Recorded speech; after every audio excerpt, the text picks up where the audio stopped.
2.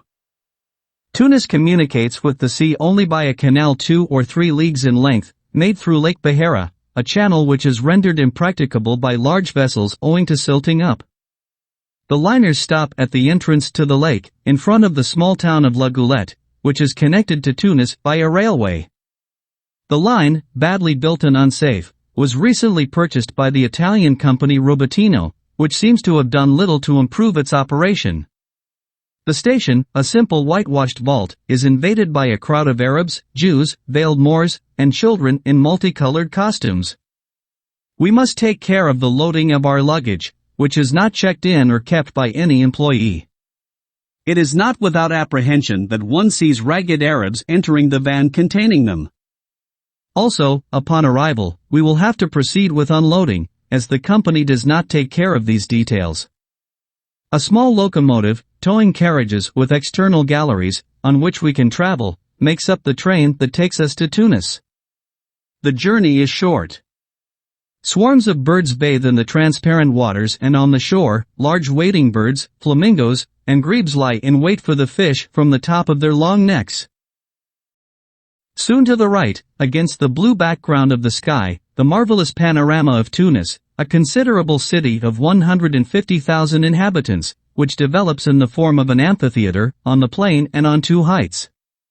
Let us imagine a compact mass of whitewashed cubes, in the shape of dice, from which emerge innumerable minarets, the domes of mosques, and among the gigantic palms the holy kubas, the tombs of the marabouts.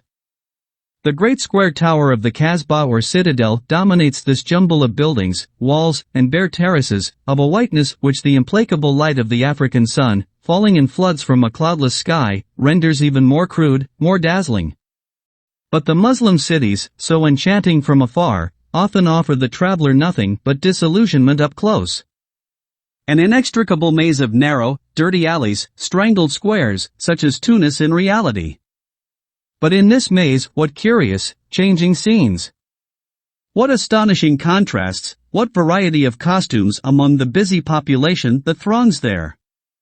Standing at the corner of a crossroads, near a Moorish cafe, from which come songs of a wild rhythm, like complaints, I see these varied and bizarre fellows pass before me.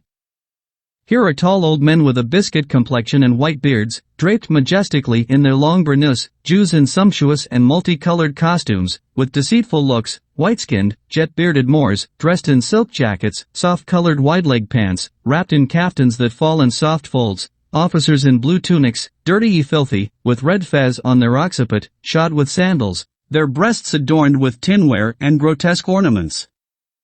Hideous negresses carrying piles of cakes or baskets of fruit pass by, shouting, Balak, Maltese children play and wave, Kabyle or Negro porters chase before them puny and peeled ior, mules laden with bundles which they stimulate by shrill cries. Moors, wrapped from head to toe in their long white hikes, glide silently along the walls on their way to the bath.